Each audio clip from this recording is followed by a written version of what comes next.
What's the most shocking thing that's happened on a wedding morning while doing bridal glam? Okay, so I've been doing hair and makeup for brides for almost 7 years now, and I always tell people the same thing when they ask me this question. The dress fittings, the family drama, the drunk aunts, none of that compares to what happened with a bride I'll call Jenna. I'm changing her name, obviously, but everything else, I swear on my kit, happened exactly like this. And honestly, even now, years later, I still think about it every single time I set up my station for a new bride. I run a small bridal glam business, just me and one assistant named Kayla, and I usually get to the venue or the hotel about 4 hours before the ceremony. 4 hours sounds like a lot, but between hair, makeup, touch-ups, photos, and the inevitable one bridesmaid who just wants a little wing and ends up needing a full face because she just remembered she's allergic to her own mascara, it goes fast. Jenna's wedding was at this beautiful old estate about 40 minutes outside the city, one of those venues with the ivy on the walls and the fountain out front that looks like something out of a magazine. I remember pulling up that morning with my kit rolling behind me down the gravel driveway and just thinking, this is going to be a good day. The weather was perfect, not a cloud in the sky, birds actually chirping like something out of a movie. Everyone was in a good mood. Jenna herself was this sweet, kind of quiet woman, maybe early 30s, marrying a guy named Derek, who I'd actually met a few times before because he'd popped in during her trial makeup session a few months back to bring her coffee. Not just any coffee either. He remembered that I take mine with oat milk because I'd mentioned it once in passing, and he showed up with an extra cup for me too. Seemed like a genuinely nice guy. Held doors, remembered my name, asked how my drive was, made sure the bridal suite had snacks that weren't just the usual sad veggie tray. You get a read on people fast in this job, and my read on him was good. Really good, actually. The kind of good where you catch yourself hoping the wedding goes off without a hitch because you're already rooting for them. Jenna's mom was there that morning, her 2 sisters, her best friend from college who was the maid of honor, and this whole warm, easy energy in the room. Mimosas already poured before I'd even finished setting up my station. A playlist of throwback pop humming from a little speaker on the dresser. Everyone laughing about some inside joke from Jenna's bachelorette trip to Nashville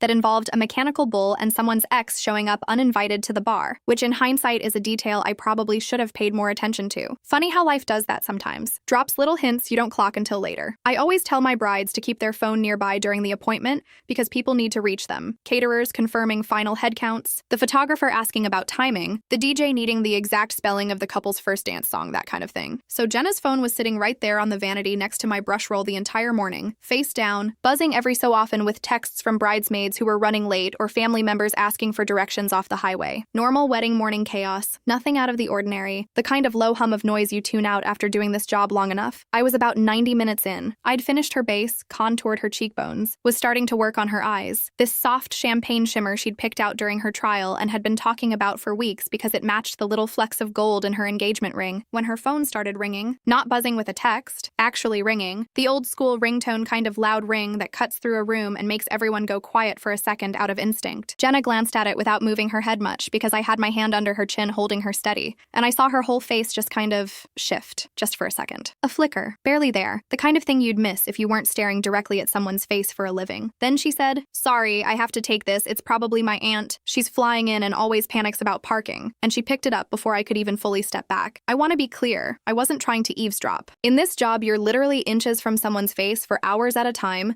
You hear everything whether you want to or not. It's just the nature of sitting that close to a person while they live their life around you, while their whole world sort of unfolds under your hands. So I heard both sides of this call because Jenna, for some reason, didn't put it on silent. Didn't step out, didn't even lower her voice. Just sat there in the chair with me holding an eyeshadow brush an inch from her eyelid. Completely frozen. It wasn't her aunt. A man's voice came through, and I could tell immediately it wasn't Derek because Derek's voice was deeper. Kind of slow and easy when he talked. The kind of voice that makes a room relax. This voice was clipped, fast, almost frantic, the words tumbling over each other. He said, "Jenna, don't hang up, just listen to me for 1 second." And Jenna's whole body went rigid in the chair. I actually had to pull my hand back because she flinched so hard I almost got shimmer eyeshadow across her cheek. She didn't say anything back right away. The guy kept talking, and I heard him say something like, "I'm outside the gate. They won't let my car through. I just need 5 minutes." And Jenna finally whispered, "You cannot be here right now. Are you insane?" And her voice was shaking in this way I had genuinely never heard from a bride before. Not even the ones who were nervous about vows or dealing with divorced parents sitting near each other at the same reception. This was different. This was fear mixed with something else. Something that almost sounded like she wasn't fully surprised. Like some small part of her had been waiting for this call for months and had just been hoping it would never actually come. Her maid of honor, who was sitting on the couch across the room scrolling through her phone with a mimosa balanced on the armrest, looked up immediately. She mouthed, "Who is that?" And Jenna just shook her head hard, like, "Not now, don't ask," and pressed the phone tighter against her ear like she was trying to keep the sound from spilling out into the room, which obviously wasn't working because I could hear every word of it. The guy on the phone kept going, and I caught fragments. once. I know I said I wouldn't do this, and you don't have to marry him. You can still walk away. And then something that made the whole room go cold. Even the ones who weren't listening as closely as I was. I still have the ring, Jenna. It's not too late. His voice cracked on that last part. I remember thinking, whoever this guy is, he believes every word he's saying. Turns out, and I only pieced this together over the next 20 minutes because Jenna eventually broke down and told her maid of honor everything in a rushed, tearful whisper while I just kept working because what else was I supposed to do? Stop mid-glam because things got emotional. The ceremony was still happening in a few hours, whether any of us were ready for it or not. This was her ex-fiancé. Not an ex-boyfriend, an ex-fiancé. They'd been engaged almost 2 years before Derek. Called it off about 8 months before she even met Derek. And apparently this guy had never actually let go. Had kept the ring in a drawer this whole time instead of returning it or selling it or doing literally anything a normal person does after a breakup. He'd found out about the wedding through a mutual friend on Instagram,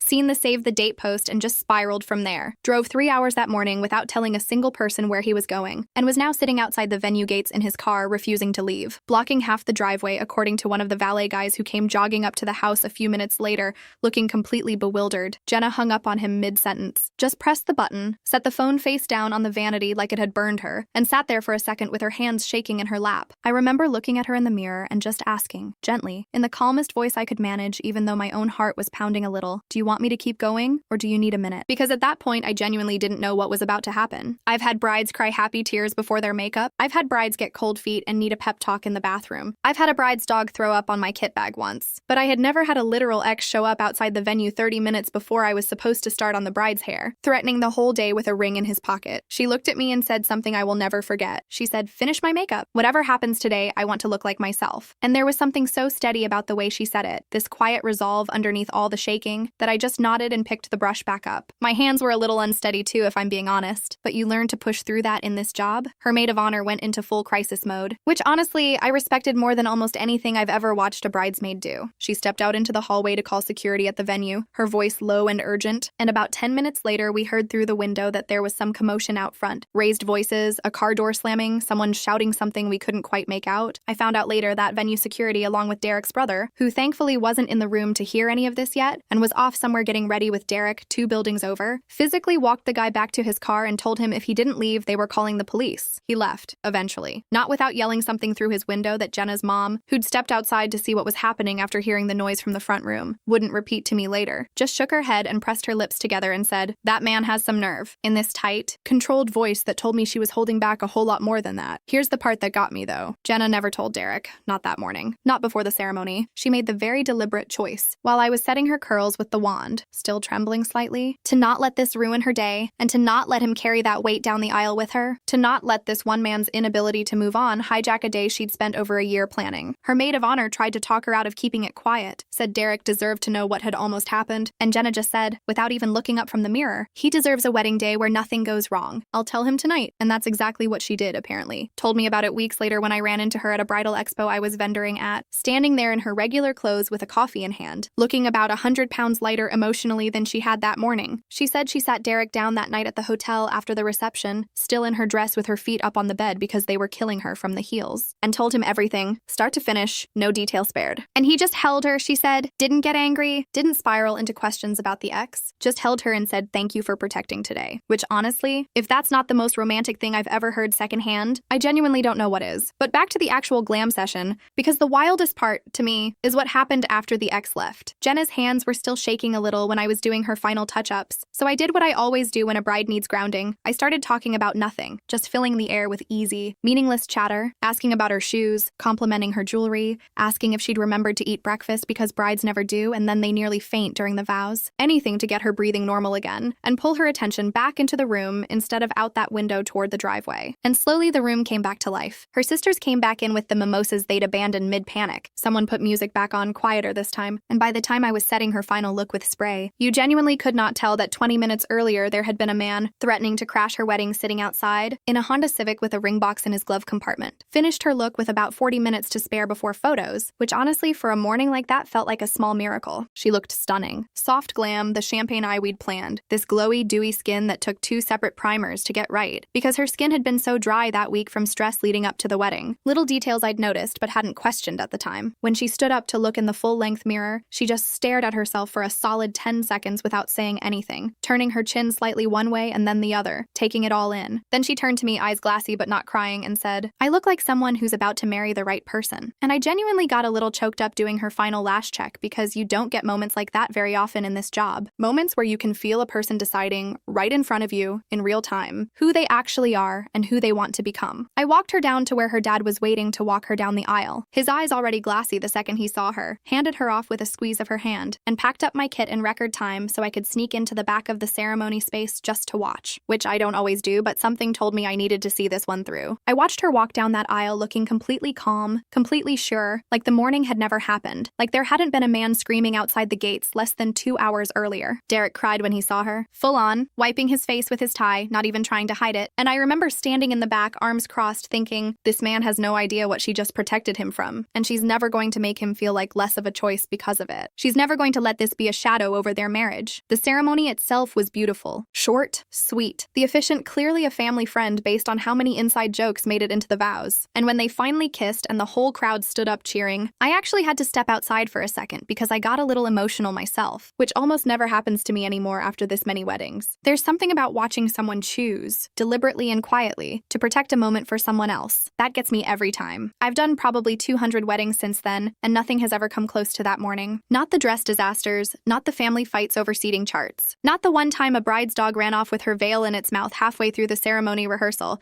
and we had to chase it across a golf course. Because at the end of the day, most wedding morning chaos is external. It's logistics, it's timing, it's other people's drama spilling into the room and then getting resolved by lunchtime. This was different. This was a bride sitting in my chair making one of the most quietly brave decisions I've ever watched someone make, choosing in real time, with her hands shaking and her mascara half done, who she wanted her life to actually be about. She still sends me photos from their anniversary every year, usually with some caption about how fast time flies. Last I heard, they just had their second kid, a little girl, and Jenna sent me a photo of her holding the baby in the same robe she wore that morning of the wedding, which felt like a strange, full circle kind of moment when I saw it. And every single time I get that text, I think about that ring light in the hotel room, her hands shaking around a phone, and the way she looked at me and said, finish my makeup, whatever happens today, I want to look like myself. Honestly, of everything I've learned doing this job over the years, all the tricks and techniques and product knowledge, that's the thing that stuck with me most. Sometimes the most shocking part of a wedding morning isn't the drama itself. It isn't the disaster or the chaos or the man outside the gates. It's watching someone decide, right there in the chair, under bad hotel lighting with mascara half done, exactly who they are and who they refuse to let anyone else turn them into. I think about that morning almost every time I unpack my kit at a new venue now. I catch myself glancing at the vanity, half expecting a phone to start ringing, half hoping it never does again. Kayla still brings it up sometimes too, usually out of nowhere. Like we'll be setting up curlers at some random Tuesday wedding and she'll just say, remember Jenna? And I'll nod because of course I remember Jenna. I don't think I could forget her if I tried. It changed the way I talk to brides now, honestly. I ask more questions during the trial session than I used to, not in a nosy way, just enough to get a read on where someone's head is at before the actual morning arrives, because you never really know what someone's carrying into that chair with them until it's already sitting right there in the room. Some brides just need a good playlist and a mimosa. Others need someone steady beside them who isn't going to flinch no matter what comes through that door or through that phone. I try to be that person now, every single time, because you never know which bride is about to need it.